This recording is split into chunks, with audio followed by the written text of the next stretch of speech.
primeira-dama do município, Renata Gama, que está hoje aqui comemorando o Dia Internacional da Mulher com o retorno dos trabalhos, Prefeitura na Comunidade.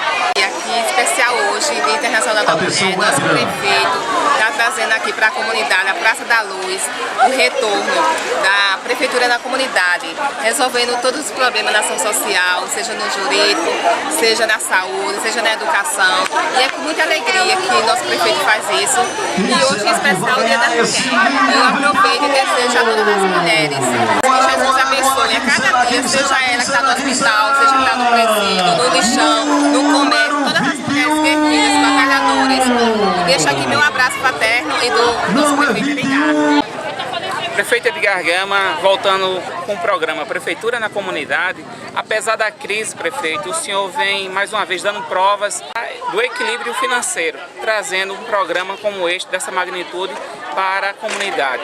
Como o senhor está conseguindo essa organização das finanças de Belém e como o senhor está vendo essa multidão que hoje se encontra aqui na Praça da Luz para ser atendido no programa Prefeitura na Comunidade? Henrique, é com muita alegria que estamos hoje voltando com este programa, a Prefeitura na Comunidade.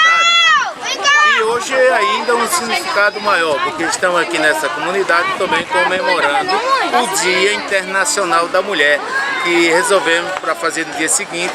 E aproveitando hoje para comemorar o Dia Internacional da Mulher na Praça da Luz e também voltando com este programa que foi criado, que tinha sido parado no mês de dezembro.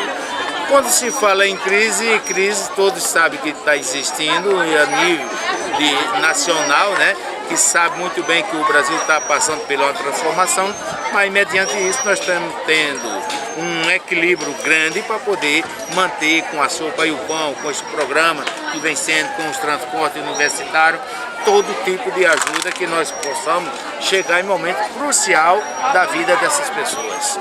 É muito gratificante para mim, é a maior alegria e eu sempre tenho dito, enquanto eu for prefeito da cidade de Belém, eu quero continuar com esse programa ajudando o povo, porque é o que mais